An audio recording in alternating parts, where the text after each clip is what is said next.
Peer খায় না গায়ে দেয় অনেকেই জানে না, বললেন বরকতুল্লাহ বুলু। শেখ হাসিনা দেশ থেকে পালালেও শয়তানি ছাড়েনি, বললেন মির্জা ফখরুল। এবং সর্বশেষ জানাবো, সারা দেশে বাড়বে বৃষ্টিপাতের প্রবণতা। এতক্ষণ শুনছিলেন সংবাদ শিরোনাম, এবারে বিস্তারিত। তবে তার আগে অনুরোধ থাকবে আমাদের চ্যানেলটি সাবস্ক্রাইব করে বেল আইকনটি ক্লিক করুন। পিয়ার খায় না গায়ে দেয় অনেকেই জানে না, বললেন বরকতুল্লাহ বুলু। বিএনপির কেন্দ্রীয় ভাইস চেয়ারম্যান বরকতুল্লাহ বুলু বলেছেন, পিয়ার কি, এটা খায় না গায়ে দেয় তা অনেকেই জানে না। পিয়ার পদ্ধতি মানে আপনি ভোট দেবেন নোয়াখালী, এমপি হবেন পার্বত্য চট্টগ্রাম বা উত্তরবঙ্গের কোনো নেতা। তাই পিয়ার পদ্ধতিতে নির্বাচন মানে একটা ধোঁকাবাজি। বরকতুল্লাহ বুলু বলেন, জামায়াত সহ কিছু দল পিয়ার পদ্ধতিতে ভোট চায়, কারণ তারা জনগণের কি হবে সেটা হবে না। আপনি এলাকায় যাকে ভোট দেবেন তিনি এমপি নির্বাচিত হয়ে আপনার সুখে দুঃখে থাকবে, আপনিও বিপদে আপদে তার সহযোগিতা পাবেন। সুতরাং জনগণ পিয়ার নয়, প্রত্যক্ষ ভোটে তাদের প্রতিনিধি নির্বাচিত করতে চায়। তিনি আরও বলেন, জামায়াতে ইসলামী ও ফ্যাসিস্ট আওয়ামী লীগ মুদ্রার এপিঠ ওপিঠ। ১৯৮৬ সালে জামায়াত ইসলামী ও আওয়ামী লীগ বেগম জিয়ার সাথে বেইমানি করে স্বৈরশাসক এরশাদের সাথে নির্বাচন করে স্বাধীনতা বিরোধী।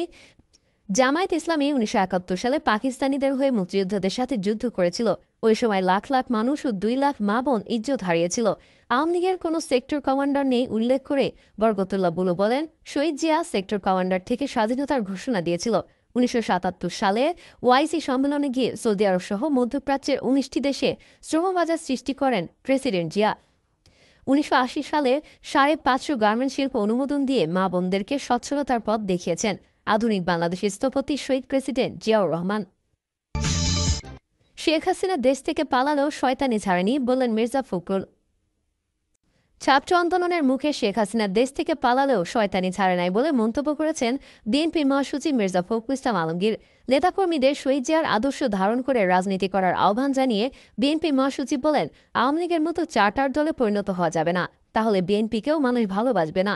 দেশের স্বাধীনতা ও সার্বভৌমত্ব নিয়ে কোনো আপোষ হবে না উল্লেখ করে তিনি বলেন, শেষ রক্তবিন্দু দিয়ে হলেও স্বাধীনতা সার্বভৌমত্ব রক্ষা করব, এখানে কোনো আপোষ নাই।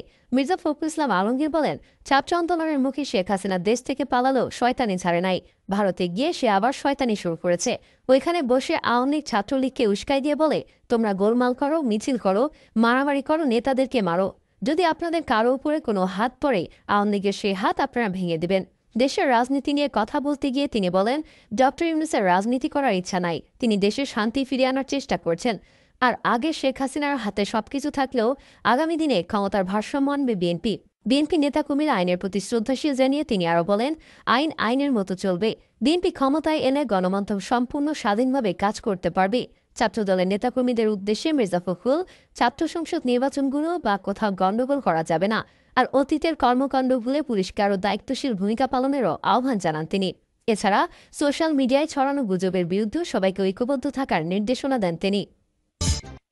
সারা দেশে বাড়বে বৃষ্টিপাতের প্রবণতা। আগামী ৫ দিনের মধ্যে সারা দেশে বৃষ্টিপাতের প্রবণতা বাড়তে পারে বলে জানিয়েছে বাংলাদেশ আবহাওয়া অধিদপ্তর। আবহাওয়া অফিস জানায়, আগামীকাল সন্ধ্যা ৬টার মধ্যে খুলনা, বরিশাল ও সিলেট বিভাগের অনেক জায়গায় এবং রংপুর, রাজশাহী, ঢাকা, ময়মনসিংহ ও চট্টগ্রাম বিভাগের কিছু কিছু জায়গায় অস্থায়ীভাবে দমকা হাওয়া সহ হালকা থেকে মাঝারি ধরনের বৃষ্টি, বজ্রসহ বৃষ্টি হতে পারে। একই সঙ্গে সারা দেশের কোথাও কোথাও মাঝারি ধরনের ভারী থেকে ভারী বর্ষণ হতে পারে। এছাড়া সারা দেশে দিন এবং রাতের তাপমাত্রা প্রায় অপরিবর্তিত থাকতে পারে। বুধবার সন্ধ্যা ৬টা থেকে পরবর্তী ২৪ ঘণ্টায় রংপুর ও সিলেট বিভাগের অনেক জায়গায় এবং রাজশাহী, ঢাকা, ময়মনসিংহ, খুলনা, বরিশাল ও চট্টগ্রাম বিভাগের কিছু কিছু জায়গায় অস্থায়ীভাবে দমকা হাওয়া সহ হালকা থেকে মাঝারি ধরনের বৃষ্টি, বজ্রসহ বৃষ্টি হতে পারে। একই সঙ্গে সারা দেশের কোথাও কোথাও মাঝারি ধরনের ভারী বর্ষণ হতে পারে। এছাড়া সারা দেশে দিন এবং রাতের তাপমাত্রা প্রায় অপরিবর্তিত থাকতে পারে। শেখ হাসিনা কামালের নির্দেশেই জুলাই-আগস্ট গণহত্যা মামুন। শেখ হাসিনা ও আসাদুজ্জামান খান কামালের নির্দেশেই জুলাই-আগস্ট গণহত্যা হয়েছে বলে জানিয়েছেন আসামি থেকে রাজসাক্ষী হওয়া পুলিশের সাবেক মহাপরিদর্শক চৌধুরী আবদুল্লাহ মামুন। জবানবন্দিতে তিনি বলেন, গত বছরের ১৮ জুলাই তৎকালীন স্বরাষ্ট্রমন্ত্রী আসাদুজ্জামান খানের ফোন আলাপের মাধ্যমে তৎকালীন প্রধানমন্ত্রী শেখ হাসিনার সরাসরি নির্দেশে পুলিশ প্রাণঘাতী অস্ত্র ব্যবহার শুরু করে।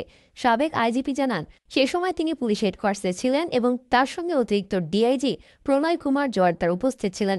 নির্দেশনার বিষয়টি জানানোর পর প্রলয় কুমার ডিএমপি কমিশনার সহ সারা দেশের পুলিশ কর্মকর্তাদের কাছে এই বার্তা পৌঁছে দেন। এরপর থেকে আন্দোলন দমনে প্রাণঘাতী অস্ত্র ব্যবহার শুরু হয়।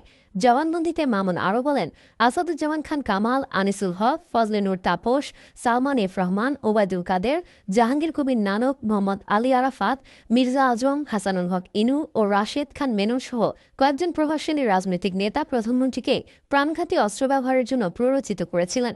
জবানবন্দির এক পর্যায়ে তিনি আন্দোলনে নিহত ও আহতদের পরিবার এবং দেশবাসীর কাছে দুঃখ প্রকাশ করে ক্ষমা চান। এত বড় গণহত্যা তার দায়িত্ব পালনের সময় সংঘটিত হয়েছে, যার জন্য তিনি দোষ ও দায় স্বীকার করছেন। তিনি দেশবাসী, নিহত ও আহতদের পরিবার ও সংশ্লিষ্ট ব্যক্তিদের কাছে ক্ষমা প্রার্থনা করেছেন। এর আগে সকালে চৌধুরী আবদুল্লাহ আল মামুনকে কারাগার থেকে ট্রাইব্যুনালে হাজির করা হয়। সাক্ষ্য গ্রহণের পর দুপুরের বিরতিতে আদালত কার্যক্রম স্থগিত হয় এবং বিকেলে তিনি পুনরায় জবানবন্দি দেন। তিনি তার নিজের মামলায় সাক্ষ্য গ্রহণের ১১তম দিনে রাজসাক্ষী হিসেবে সাক্ষ্য দিয়েছেন। প্রসিকিউশন সূত্রে জানা যায়, আন্তর্জাতিক অপরাধ ট্রাইব্যুনাল একই ক্যামেরা ট্রায়ালে জবানবন্দি দেওয়া হয়েছে। মামলাটিতে ক্ষমতাচ্যুত প্রধানমন্ত্রী শেখ হাসিনা ও সাবেক স্বরাষ্ট্রমন্ত্রী আসাদুজ্জামান খান কামালের বিরুদ্ধে সাক্ষ্য গ্রহণ চলছে। আজ মামলার ১১তম দিনে এক সাক্ষীর জবানবন্দি নেওয়া হয়েছে। এর আগে এই মামলায় মোট ৩৫ জনের সাক্ষ্য গ্রহণ সম্পন্ন হয়েছে। গত ১০ই জুলাই চৌধুরী আবদুল্লাহ মামুন ট্রাইব্যুনালে নিজের দায় স্বীকার করে এই মামলায় স্বপ্রণোদিতভাবে রাজসাক্ষী হওয়ার ইচ্ছা প্রকাশ করেন এবং একই সঙ্গে সব দায় স্বীকার করেন। এই মামলায় গত ৩রা আগস্ট থেকে সাক্ষ্য গ্রহণ শুরু হয়। এখন পর্যন্ত ৩৫ সাক্ষী জবানবন্দি দিয়েছেন। সাক্ষীদের বক্তব্যে গত বছরের জুলাই-আগস্ট আন্দোলনের সময় দেশজুড়ে সংঘটিত হত্যাযজ্ঞের বীভৎস চিত্র তুলে ধরা হয়েছে। শহীদ পরিবারের সদস্য, প্রত্যক্ষদর্শী সাক্ষীরা এসব ঘটনার জন্য শেখ হাসিনা, কামাল সহ জড়িতদের দৃষ্টান্তমূলক শাস্তির দাবি করেছেন। ইকবাল হাসান মাহমুদ টুকু, হেলিকপ্টার থেকে গুলি করে মায়ের কোলের শিশুকে হত্যা করেছে খুনি হাসিনা। বিএনপি স্থায়ী কমিটির সদস্য ইকবাল হাসান মাহমুদ টুকু বলেছেন, বাংলাদেশে ৫ দিনে প্রায় ৩,০০০ মানুষ নিহত হয়েছে। হেলিকপ্টার থেকে গুলি করে মায়ের কোলের শিশুকে হত্যা করেছে খুনি হাসিনা। ওই হায়না এটা করেই ক্ষান্ত হন নাই। বিএনপি প্রায় ৪,৫০০-এরও বেশি কর্মীকে গুম করেছে। ইকবাল হাসান মাহমুদ টুকু বলেন, বিএনপির প্রায় ৪,০০০-এরও বেশি কর্মীকে গুম করেছে। ইকবাল হাসান মাহমুদ টুকু বলেন, আমরা মুক্তিযুদ্ধের কথা বলি। সেই মুক্তিযুদ্ধে বাংলাদেশের মানুষ এক হয়ে দেশকে মুক্ত করেছিল। মুক্তি করার পরে ৭১ থেকে ৭৫ পর্যন্ত সারা বাংলাদেশকে শ্মশান বানিয়েছিল। সিরাজগঞ্জের মানুষের নিশ্চয়ই মনে আছে, বাজার থেকে ব্যাগ নিয়ে যেতে পারতেন না। আমরা ভুলে যাই আওয়ামী লীগ অতীতে কী করেছিল। এই ১৬ বছর আমাদের নির্যাতন করেছে। আমাদের নেত্রী খালেদা জিয়াকে মিথ্যা মামলা দিয়েছে, জেল দিয়েছিল। কত নির্বোধ ছিল এই হাসিনা। একটি রাজনৈতিক দলকে উদ্দেশ্য করে তিনি আরও বলেন, আজকে আমাদের দেশে একটা গোষ্ঠী বের হয়েছে, তারা ধর্মের সার্টিফিকেট বিক্রি করছে, বেহেশতের সার্টিফিকেট বিক্রি করছে। পুলিশ কারো কথা শুনে না, বললেন মান্না। সব সংস্কারের আগে পুলিশ সংস্কারের প্রয়োজন ছিল বলে মন্তব্য করেছেন নাগরিক ঐক্যের সভাপতি মাহমুদুর রহমান মান্না। তিনি বলেন, কোনো এলাকায় পুলিশ কারো কথা শোনে না। সরকার বলে কিছু আছে, সাদা পাথর চলে যায়, বালু চলে যায়, সরকার ঠেকাতে পারে না। মান্না বলেন, প্রফেসর ইউনুস তো বলেছিলেন আমাদের টপ প্রায়োরিটি হলো পুলিশ সার্ভিস।